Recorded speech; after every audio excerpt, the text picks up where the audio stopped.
우리가 성령 충만한 성도들의 삶은 무엇보다도 하나님의 말씀에 순종하는 삶을 살아갈 때 그가 성령 충만한 자다 이렇게 우리는 이해하고 또 그렇게 봅니다.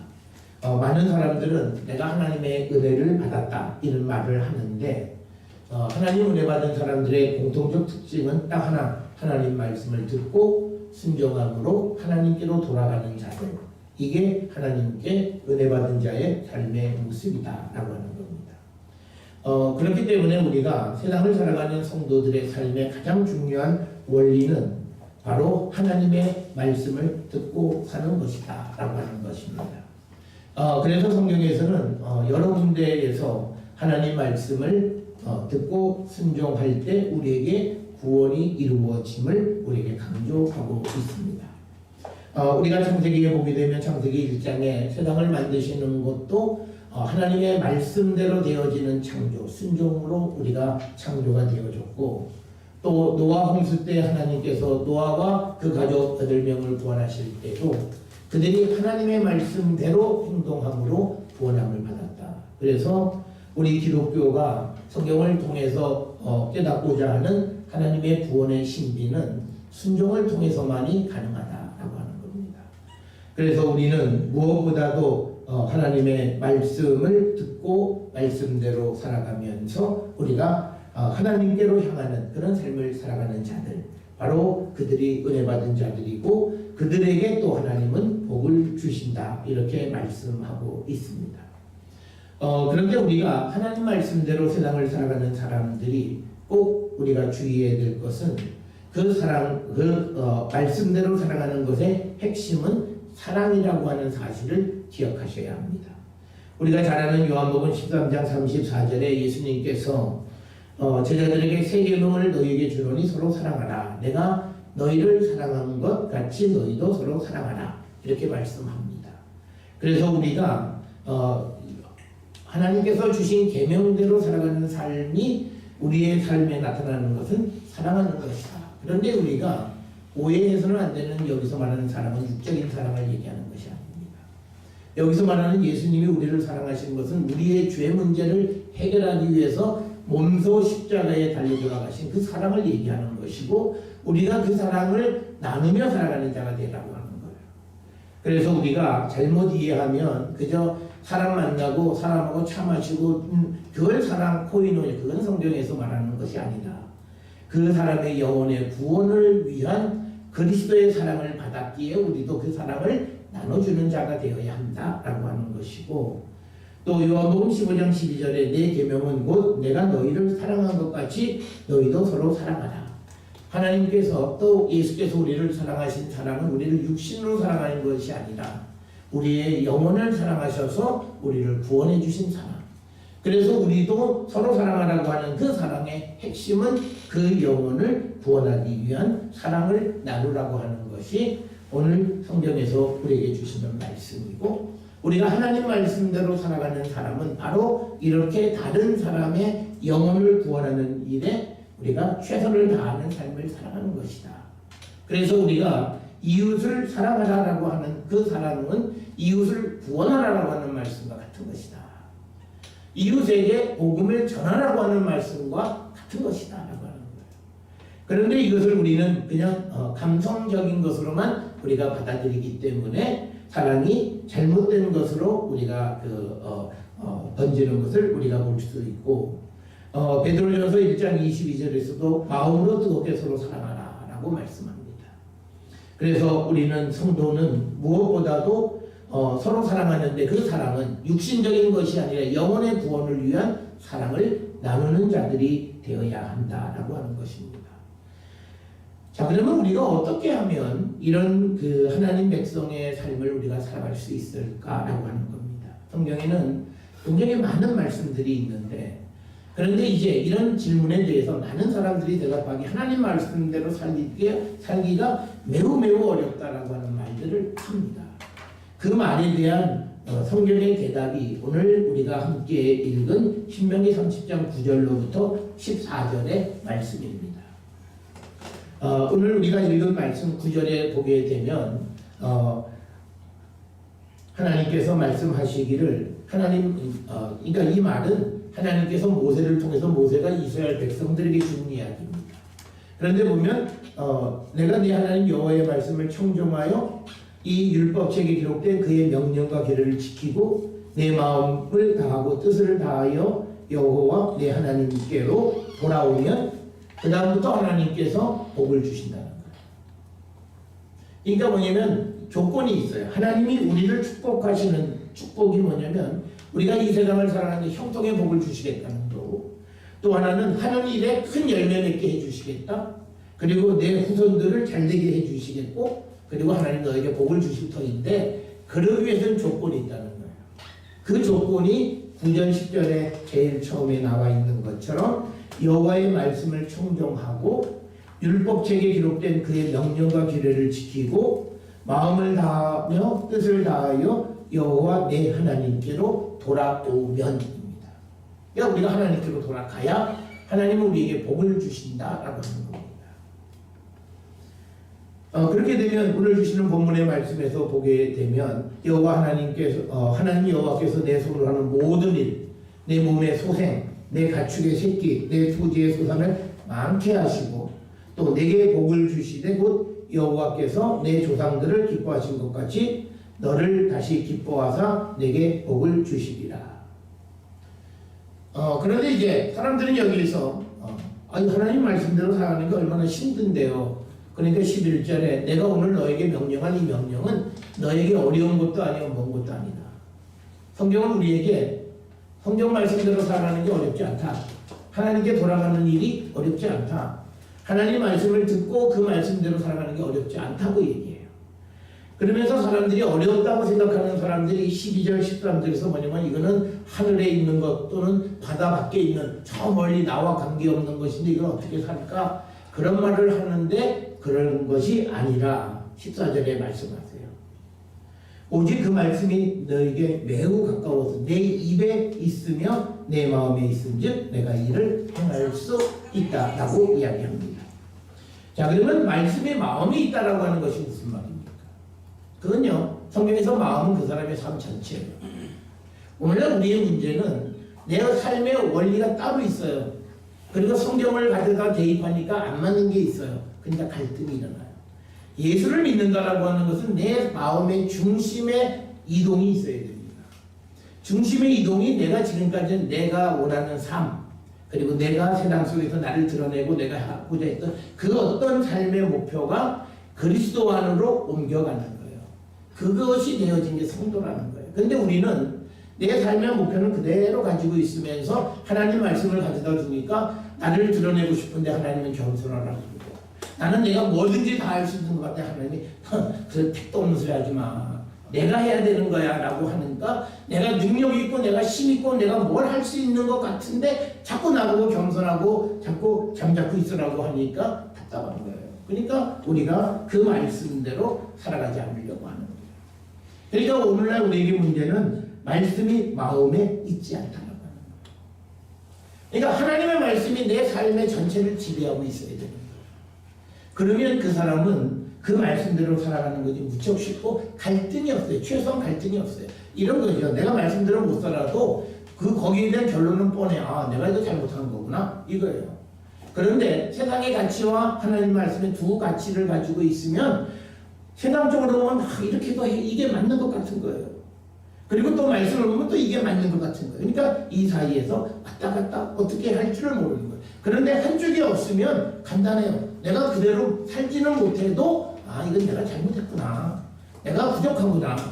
금방 나를 시인해 버린다는 거예요. 그런데 우리가 두 가지 기준이 있다 보면 나를 합리화하는 거예요. 이거 다른 사람도 다 그러는데 우리가 흔히 말하는 것 중에 하나가 다수를 데려다가 많은 사람이 하니까 이게 맞다라고 하는 원리는 성경에서는 인정하지 않습니다. 그래서 예수님은 나를 따르는 길은 좁은 길이다. 많은 사람 따라오지 않는다. 라고 말씀하시는 거예요. 그래서 우리가 세상에서는 많은 대중이 따르면 그게 맞는 것 같지만 절대 성경에서는 그게 아니다. 오직 몇몇 사람일지라도 그것을 마음의 중심. 그래서 우리가 새벽에 보는 말씀 가운데 하나님께서 예레미야에게 너가 내 말을 기쁨으로 살면 너는 고독한 삶을 즐겨라. 세상 사람들의 기쁨 자리도 가지 말고, 그렇다고 세상 사람의 슬픈 자리도 가지 말고 내 말씀만 가지고 네가 그 안에서 고독하게 살아라라고 말씀하세요. 그러니까 하나님의 백성으로 살아가는 사람이 세상과 즐겁게 지나면 그게 하나님의 백성으로 살아갈 수 없다는 거예요. 왜? 말씀이 내 마음의 중심에 있지 않다고 하는 거예요.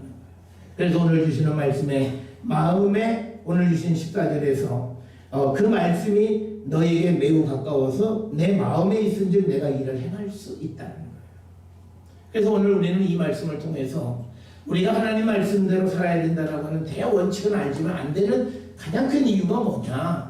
아직도 나는 하나님 예수를 믿고 또 그러면서 내 마음의 욕망도 이루고 싶은 마음이 내 속에 아직도 공존하고 있다면 말씀대로 살아가기는 무척 어려울 거예요.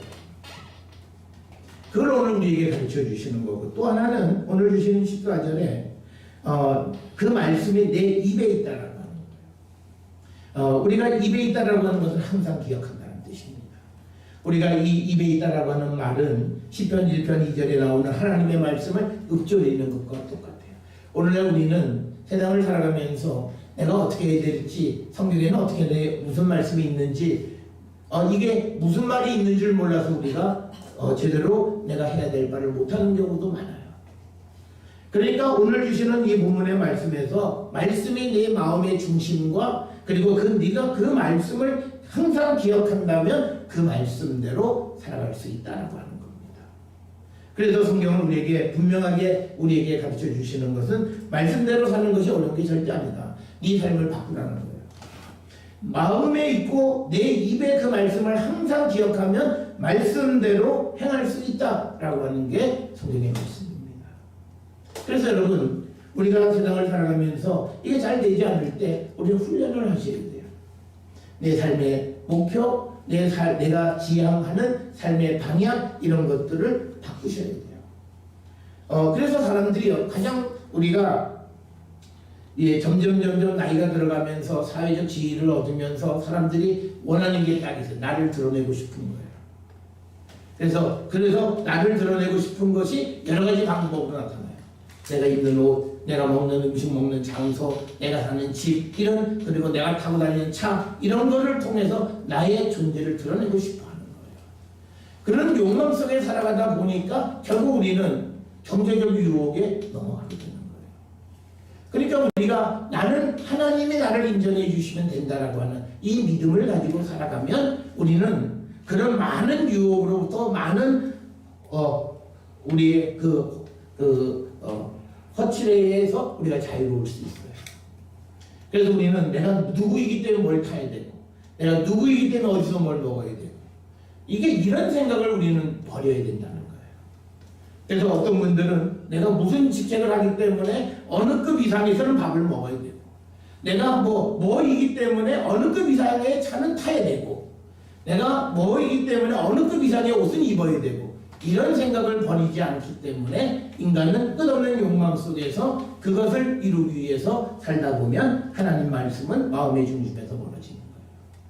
그런데 우리 마음의 중심에 내가 어떤 행세를 하든지 상관없이 내 마음의 중심에 하나님 계시고 하나님 날 인정해 주심이 가장 소중하다고 생각하면 남이 나를 어떻게 생각하느냐 중요하지 않다는 거예요. 오늘날 우리가 살고 있는 이 시대에 차별이 없는 시대를 살려면 바로 이런 생각이 있어야 돼요. 자기가 하는 일에 프라우드하고, 그래서 누가 무슨 생각을 하든지 내 중심에 이 가치를 소중히 여기며 나가면서 이게 하나님의 말씀과 어떤 관계가 있는가를 가지고 갈 때 우리는 말씀 안에 살아갈 수 있습니다. 그래서 오늘 우리가 주시는 14절에 보면 우리 이 말씀들은 계명은 매우 가깝게 있다. 그래서 그 계명이 내 입에 있고 마음에 있으면 나는 그 계명대로 살아갈 수 있다. 그런데 마음속에 다른 생각을 품고 있으면서 말씀을 가져오면 어떤 말씀은 쳐내는 거죠. 이건 안 돼. 이건 내가 사업을 하는데 이건 절대 안 돼. 탁 쳐내는 거예요. 그렇기 때문에 우리에게는 한계가 항상 생겨날 수밖에 없다라고 하는 것을 우리는 기억을 하셔서 오늘 주시는 말씀에서 우리에게 대전제를 우리에게 제시해 주십니다. 하나님의 말씀대로 우리가 살아갈 때 우리에게 하나님은 복을 주시고 모든 것을 형통하게 해 주신다라고 하는 거예요. 그래서 우리가 이 세상을 살아가면서 성령 충만한 가운데 우리가 이 세상을 살아간다는 것은 오직 주의 말씀대로 우리가 살아가는 것이다라고 하는 거예요. 그런데 우리가 이런 계명을 지키며 살아가는 것이 결국은 우리가 이웃을 사랑하는 것이라고 하는 것이 앞에서 우리가 보았던 누가복음에서 예수님이 우리에게 하신 말씀이에요. 그러니까 이 누가복음 10장 25절에 율법교사가 예수님에게 물어보는 거, 어떻게 영생을 얻을 수 있습니까? 이 말은 어떻게 하면 구원받죠? 이거하고 똑같은 거죠. 영생이라는 말은 구원과 같은 개념이기 때문에 어떻게 하면 구원받죠? 그랬더니 예수님이 야, 율법에 뭐라고 기록되어 있느냐? 그러면 중요한 건 너는 어떻게 읽었네? 여기서 중요한 거예요. 어떻게 읽느냐에 따라서 구원의 길과 멀어지는, 똑같은 성경을 읽어도 구원과 멀어지는 사람이 있다는 거예요. 그래서 여기서 율법에 무엇이라 기록되어 있는데 너는 그걸 어떻게 읽었느냐? 오늘 우리에게 하시는 질문이에요. 오늘 성경에 많은 말씀들인데 너는 그걸 어떻게 읽었느냐라고 주님이 오늘 우리에게 물으신다는 거예요. 그러니까 그가 대답하기를 성경에 있는 말씀을 줄줄이 외우는 거죠. 내 마음을 다하고 목숨을 다하며 힘을 다하고 뜻을 다하여 주 너의 하나님을 사랑하고 또한 내 이웃을 내 자신과 같이 사랑하라. 그러니까 예수님께서 맞아 그렇게 하는 거야 라고 말씀하시면서 일을 행하라 그리하면 너 살리라. 그랬더니 그 사람이 의도는 자기를 드러내 보이려고 하는 거예요. 그러면 이웃이 누구죠? 이렇게 물어요. 그런데 이 대답을 우리가 잘 보셔야 돼요. 이웃은 이런 조건을 가진 사람이 이웃이 아니라 네가 필요한 사람에게 다가서서 그를 도와주면 네가 그 사람의 이웃이 되어져서 이웃이 된다는 거예요. 그러니까 율법학자로서는 이웃은 이런 조건에 있는 사람, 이런 조건에 있는 사람, 이런 조건에 있는 사람이 내 이웃이 될 수 있다고 생각을 했는데 예수님의 대답은 그게 아니라 오늘 주시는 말씀의 맨 마지막 37절에 자비를 베푼 자니 이렇게 대답하니까 예수께서 이르시되 가서 너도 이와 같이 하라. 그러니까 너도 어려운 사람에게 자비를 베풀라. 그래서 너가 그 사람의 이웃이 되어 주라. 그러니까 우리가 이 주시는 말씀 속에서 오늘 예수님은 우리에게 율법의 말씀을 어떻게 읽었는가를 물어보시고 또 이 이웃의 정의, 자격 요건을 말하는 사람에게 예수님은 그 어려움 속에서 자비를 베풀어주고 도움이 필요한 자에게 도움을 줌으로써 내가 그 사람의 이웃이 되어주라는 거예요. 어떤 자격이 있는 사람이 내 이웃이 아니라 내가 가서 그 사람들의 이웃이 되어주라고 말씀하시는 거예요. 이것이 우리가 예수께서 가르쳐 주신 서로 사랑하라고 하는, 이웃을 사랑하라고 하는, 이웃을 사랑하고 우리가 서로 사랑하는 것은 누군가가 도움이 필요한 자에게 내가 그 도움을 주면 내가 그의 이웃이 되고 그는 나의 이웃이 된다는 거예요.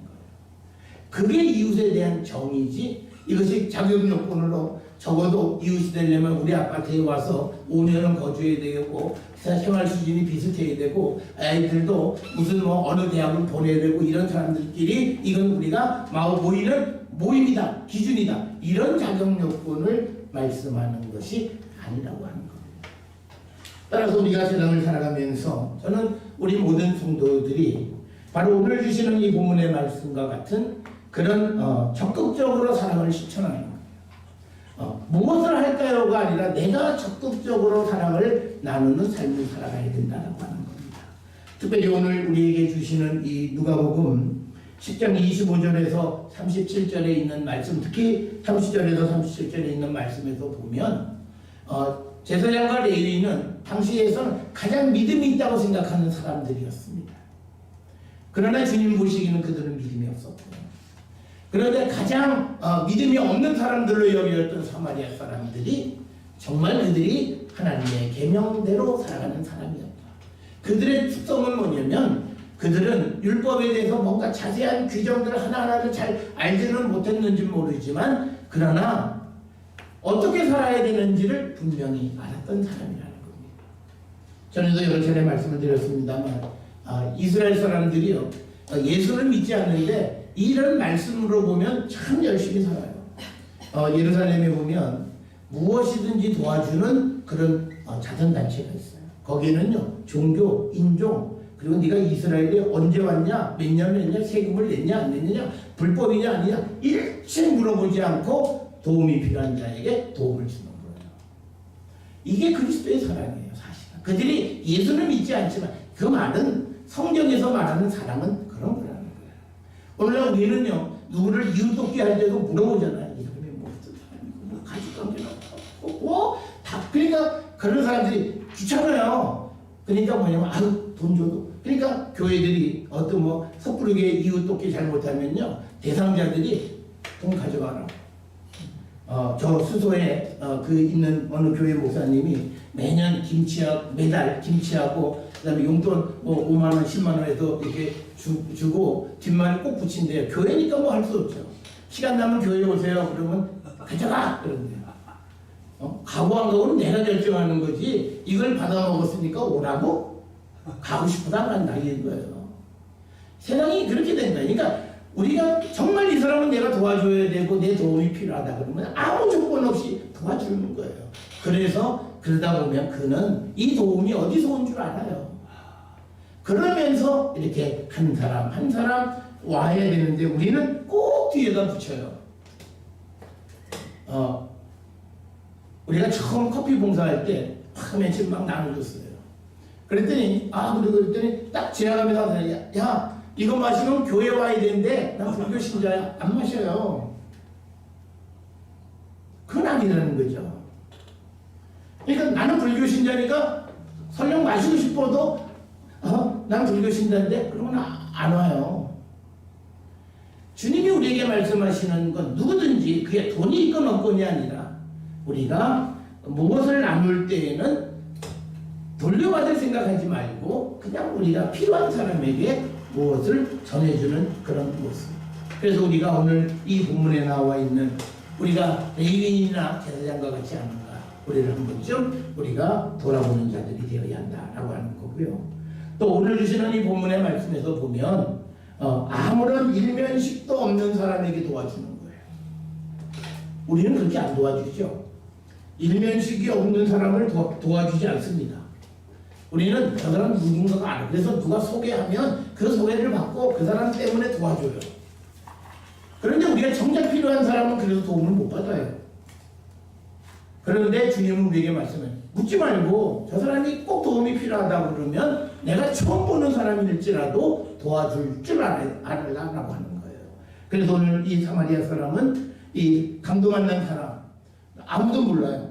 그리고 내가 이 사람 도와주면 그 돈을 돌려받을 수 있을지 아무도 몰라요. 그렇지만 지금 내가 그를 도와야만 하기 때문에 그를 도와주는 그 사랑을 나누는. 그래서 어떤 나와 이해 관계 속에서가 아니라 정말 도움이 필요한 그 사람들에게 사랑을 나누어주는 그런 삶을 살아가는 모습. 그래서 우리가 오늘 주시는 예수의 말씀에서 이웃을 사랑하라고 하는 그 이웃, 그럼 누구를 사랑할까요? 누구든지 정말 지금 우리의 도움이 필요한 사람에게 우리가 그를 돕고 그에게 다가서는 그런 삶을 살아야 함을 우리에게 가르쳐주는 말씀이 되겠습니다. 이런 이 세상에 있는 모든 사람이 우리의 이웃이 되는 거예요. 그 이유는요 신학적으로 근거가 있는 말씀이에요. 오늘 우리가 함께 읽은 골로새서 1장 15절로부터 20절에 있는 말씀을 보면 세상의 모든 만물이 예수님으로 인해서 창조되어졌어요. 그리고 예수님이 이 세상에 있는 모든 만물의 으뜸이 되시는 거예요. 그렇다면 이 세상에 있는 모든 것은 우리의 친구가 될 수 있다는 거예요. 그리고 더 중요한 것은 20절에 그의 십자가의 피로 화평을 이루사 만물 곧 땅에 있는 것들이나 하늘에 있는 것들이 그로 말미암아 자기와 화목하게 되기를 기뻐하셨다는 거예요. 그러니까 우리 모두가 이 땅에 있는 모든 것이 하나님과 화목하게 되신 거예요. 예수의 십자가 보혈. 그래서 이 세상에 있는 모든 이들은 우리의 이웃이 되어질 수 있고, 그래서 그들이 어떤 어려움 속에 있을 때 그들을 도울 줄 아는 삶을 우리가 살아가야 한다는 거죠. 우리는 이렇게 일면식도 없는 사람을 돕다가 공변당한 일들이 많았기 때문에 그런 역사 때문에 우리가 그런 좋은 일들을 못하는 건 또 우리의 현실이긴 해요. 그렇지만 우리가 아무리 나쁜 일들이 있다고 해서 좋은 일을 포기하는 건 그건 지혜로운 것은 아니라는 거죠. 좋은 일을 계속할 수 있는 어떤 방법을 우리가 좀 더 자꾸 생각을 해야 되지. 우리는 아무리 좋은 것도 사건 나면 없애버려요.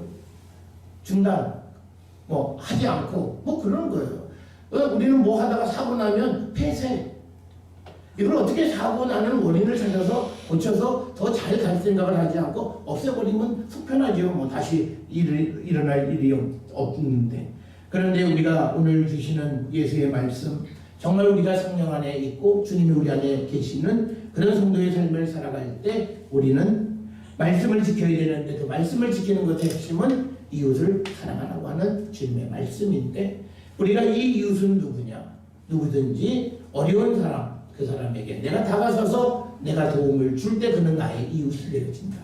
그래서 만들어진 이웃에 내가 가는 것이 아니라 내가 이웃을 만들어가라고 하는 예수의 말씀이 되겠고, 그것의 신학적인 성서적 근거는 골로새서 1장 15절 20절에 나와 있는 것처럼 예수님이 만물의 우두머리시고 만물이 그리스도로 말미암아 하나님과 화목한 관계가 되어졌기 때문에 모든 것들은 다 우리의 이웃이 되어질 수 있음을 우리에게 가르쳐주는 그런 말씀이 되겠습니다. 오늘 주시는 말씀을 통해서 우리는 우리의 삶을 한 번쯤 성찰하시고 우리가 어떻게 우리가 세상을 살아가야 할 것인가를 한 번쯤 돌아보면서 하나님의 말씀 안에 순종함으로 우리 모두가 이 신명기에서 말씀하신 것 같은 형통의 복, 그리고 많은 열매를 맺고 그리고 또 하늘로부터는 복을 받는 거룩한 백성들이 다 되어줄 수 있기를 주의 이름으로 축원합니다.